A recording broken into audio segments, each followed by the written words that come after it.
Welcome to another deep dive. Today we're heading into some really profound territory, looking at ancient wisdom. That's right. We're exploring two specific sets of teachings from Buddhist philosophy. These come from a particular Dharma talk given back in January 2498 in the Buddhist calendar. Yeah, specifically from the Wat Pak Nam tradition. And our goal today really is to unpack what these teachings show us about, well, true wealth and how to find real freedom from suffering. It's a fascinating perspective. Think of it as a sort of shortcut to understanding some distinct ideas about human experience, the spiritual path.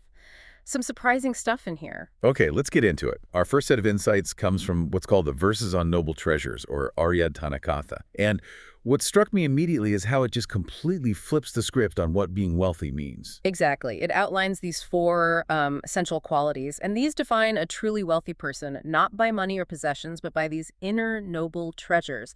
It's a radical shift. So the first one, the text starts with unwavering faith. It quotes, unwavering faith, well established in the Tathagata. But then the source gives a very, very specific meaning to Tathagata, doesn't it? It really does, and this is where this teaching really stands out. In this source, Tathagata is directly identified with the Dhammakaya. The Dhammakaya. Right. The text even gives scriptural support, like, Dhammakaya is truly the Tathagata. I, the Tathagata, am the Dhammakaya. Wow. And what's really fascinating, or maybe controversial depending on your view, is the claim that Wat Pak Nam has found the real thing, like a tangible, verifiable discovery of this Dhammakaya. A verifiable discovery. That's the implication. And that through it, one can actually visit hell, heaven, Nirvana. There are even stories within the tradition about Buddhas being seen at Wat Pak Nam on Visakha and Magha days. So according to this source, that's where the faith needs to be placed, specifically in the Dhammakaya. That is certainly a very focused definition. It really narrows down where you place that faith, emphasizing something internal and, as they claim, verifiable. How might that contrast with, say, more mainstream Buddhist views where Tathagata might be understood differently? Well, it highlights this tradition's strong emphasis on direct internal experience and verification. While other schools might focus more on the historical Buddha or the ideal of Buddhahood, this points to a very specific, discoverable internal reality as the object of faith. It's less about belief and more about, seeing for yourself. Okay, building on that very specific faith, the second treasure is good conduct or virtue sila. The verse goes, so good conduct, loved and praised by the noble ones. But then the text makes this distinction between ordinary sila and something else, extraordinary sila. What's that about? Right, so ordinary sila is basically what most people think of. Keeping the precepts, maintaining physical, verbal, mental normalcy, acting properly, essentially. Cool. But extraordinary sila, according to this teaching, is something much deeper. It arises when the mind becomes completely still, perfectly centered at what's called the Dhammakaya making Dharma sphere. Okay. When your mind reaches that point of stillness, virtue isn't just something you do, it becomes an inherent quality, something unshakable. Right. You don't violate precepts because it's just not possible in that state. So it's like becoming virtue itself, not just acting it out. And the text even says you can see this extraordinary sila. That sounds incredible. It does. It's described, the Sattva, as a clear, pure sphere, bright like the moon or the sun. And it's presented not just as a metaphor, but as something you can actually perceive internally. Wow. It happens as you progress through these different levels of being, these subtle bodies the teaching talks about. It's like shedding layers from our normal human body through various heavenly and Brahma bodies, getting progressively finer until you reach the Dhamma body. And at each stage, things become clearer, more luminous, including this visible sphere of sila. That's a fascinating way to think about virtue as something visibly pure inside. Which leads nicely to the third treasure. Clarity or faith in the Sangha, the community. Clarity, faith in the Sangha exists for one. Right. And Sangha here means the group, the community. The text really emphasizes this isn't just about, turning up for events. It's a deep appreciation and active participation, more than just membership. Much more. It's about actively wanting the group to grow and prosper, even having a kind of fear that it might decline. The source uses interesting analogies like how birds or animals stick together, follow their leader unquestioningly. That kind of cohesion. Exactly. And it applies that to the Buddhist community, particularly those who, in their terms, have Dhammakaya. They work together in virtue, concentration, wisdom, liberation, and insight into liberation. If someone lacks this faith, the text says they actively avoid the group, like someone skipping religious services they're supposed to attend. That really paints a picture of active commitment, almost a protective feeling towards the community. Okay, fourth treasure. Straightforward view or right understanding. Straightforward view exists for one. This one's deep, especially in its highest sense. The source talks about the path to fruition, meaning Canaan play. This means seeing the direct path the Buddhas and Arahants took. Which is? It's described as a journey right through the center of these Dharma spheres we mentioned, linked to those 10 different bodies, from the human one all the way up to the Dhamma body. It's a very subtle internal understanding of the real spiritual path. Very specific again. Very. But importantly, the text also acknowledges sort of lower levels of straightforward view, which are still valuable. Things like basic good conduct, not harming yourself or others, and honest livelihood, like fair farming, fair trading, just governing basically, not deceiving people in your work or life. So it operates on both a very high, almost mystical level and a practical, ethical one. So if someone manages to cultivate all four of these noble treasures, this specific faith in Dhammakaya, this internal sila, active community faith, and this straightforward view, what's the result? What does the text say happens to them? Well, the text says the wise describe such a person like this. The wise say such a person is not poor, their life is not in vain. Not poor. Exactly. The profound point here is that real wealth isn't stuff. It's this inner state. Cultivating these treasures makes you truly wealthy in a way that transcends material possessions. It fundamentally redefines prosperity. It really does redefine wealth. And the section wraps up with a final verse, urging everyone. The wise person should constantly cultivate faith, virtue, clarity, and right understanding, remembering the teachings of the Buddhas. Okay, that gives us a lot to think about regarding true wealth. Now, let's shift gears to the second teaching we're exploring, the Discourse on Burdens, or Bhara Sutta Katha. This one looks at what really weighs us down, but maybe not in the way you'd initially guess. That's right. The core idea is stated very directly. The 5 aggregates are truly heavy burdens. The 5 aggregates. Remind us what those are again. Sure. For those familiar with Buddhism, these are the basic building blocks of our perceived reality. You've got rupa, which is our physical form, our body. Then vedana, that's feelings pleasant, unpleasant, neutral. Sana is perception or memory. Sankhara refers to mental formations, intentions, volitions. And finally, vijnana, which is consciousness. Okay, the components of experience. Exactly. And the reason they're called burdens here is actually quite down to earth. They demand constant upkeep. You know, you wake up, you have to wash, eat, find comfort, satisfy desires. A daily grind. Precisely. These constant daily demands mean they're never really settled, always causing some level of trouble or requiring attention. They never let us truly rest. It's interesting because you might think the primary burdens are, I don't know, your job, your family, maybe even the economy, like the source mentions for a nation. But this teaching kinds deeper, doesn't it? It says the most fundamental personal burdens are these very aggregates making up our sense of self. Exactly that. And the text points out that people often make it worse, unknowingly multiplying these burdens. They go beyond their own immediate body and its aggregates and acquire more kaṇḍas, so to speak. How so?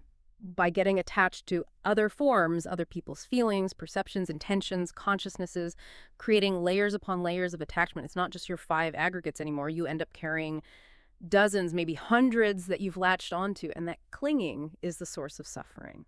So if holding these burdens is suffering, how do we achieve happiness, which the text says is laying them down? That sounds, well, incredibly hard. It is. The teaching is very clear on this. It's easy to hold, hard to let go. We're instinctively attached to these aggregates. We tend to see them as permanent, as giving us pleasure, as being us, ourself.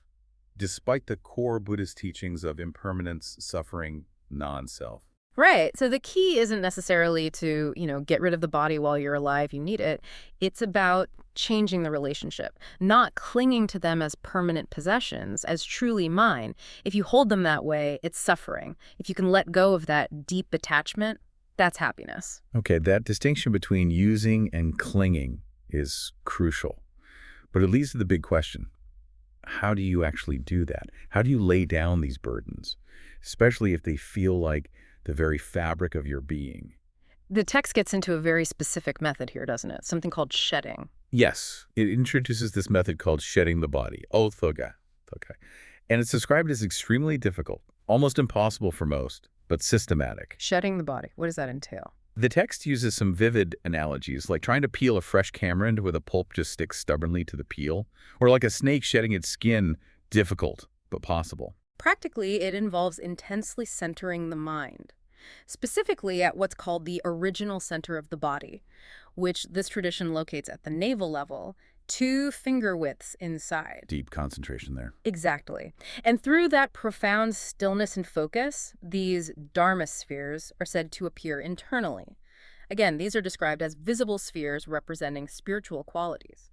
Sila, virtue; samadhi, concentration; panna, wisdom; vimutti, liberation; and vimutti nanadasana, the knowledge and vision of liberation.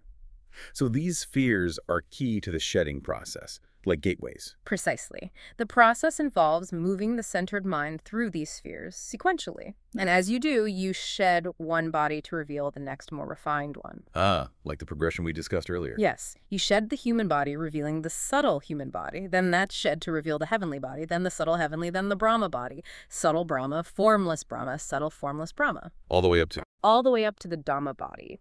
And each time you shed a body, you're essentially shedding its set of 5 aggregates to reveal the aggregates of the next finer body. And what's so special about the Dhamma body in this context? Its nature is described as fundamentally different. It's said to be like crystal clear glass or cellophane, incredibly refined, smooth, pure. So refined that the 3 kinds of craving for sensual pleasures, kamatana, craving for existence, bhavatana, and craving for non-existence, vipavatana, simply cannot cling to it or penetrate it. Unlike the earlier bodies. Right, which are implicitly compared to something coarser, like straw paper, that craving can stick to. So reaching the Dhamma body means craving is totally uprooted. Rooted from its root. Exactly. And the ultimate result stated is extinction of craving, achieving nirvana. That is a remarkably detailed, step-by-step path to liberation described there. But then the source throws in a really fascinating, almost alarming twist. It says, this shedding technique was taught by the Buddha for reaching nirvana. But it also notes that Mara, the evil one, teaches this same method. Yes, that's a crucial point they raise. Mara teaches it to trick people, apparently, into shedding all their bodies, leaving them vulnerable somehow. And the speaker in the source text then says, because of this, they have to teach the shedding method first, before teaching the not shedding method. What is going on there? What's the difference between the Buddha's shedding and Mara's deceptive version, according to this? Well, the text doesn't spell out the mechanics of Mara's version in detail, but the implication is that Mara's shedding leads to a kind of dead end, perhaps a state of voidness or formlessness that isn't the true, stable liberation of nirvana, but rather a trap leaving one exposed or unable to progress further. So a false liberation. It seems so. The key difference appears to be the destination and the nature of the aggregates there. Remember, the aggregates of the human, heavenly, Brahma, and formless Brahma bodies are distinct. You can't use human aggregates in the Brahma realm, for example. Nirvana, reached through the Buddha's shedding path culminating in the Dhamma body, is said to have Dhammakandas, aggregates of pure Dhamma, or truth. These are stable and unshakable. Mara's path presumably doesn't lead to this. It might lead to shedding everything into a temporary void, perhaps. That's the danger implied. Okay, so the not shedding method would presumably be about stabilizing in the Dhamma body, not going beyond into some tricked emptiness. That seems to be the implication, yes. Stabilizing in that state of true liberation rather than being tricked into shedding even that for a counterfeit state. The text also acknowledges how difficult this process is emotionally. Letting go of the body. Yes, it mentions the elephant crying as an analogy for that deep internal sorrow people feel at the thought of letting go of their body, even if it's old or sick. That attachment runs deep. Understandably. But the text encourages, through consistent practice, one becomes skilled, fearless. You can learn to shed these bodies smoothly, without regret, even at the time of death. The core message remains. These aggregates, these bodies, are temporary, like tools you borrow or a shelter you use for a while. You shouldn't cling to them as truly mine. Wow, okay. We have certainly covered a lot of ground today, from really redefining wealth through those noble treasures, understanding it as an inner quality. Dude, digging into the nature of the burdens we carry, seeing the 5 aggregates themselves as the fundamental weight, according to the Bhara Sutta Katha. And exploring this very specific, quite radical method of shedding the body as a path to liberation presented in this tradition. Absolutely. And the core message really seems to boil down to understanding reality and our attachment to it. That true freedom comes from letting go of these fundamental burdens, the clinging to self, not just the external ones. It really makes you think.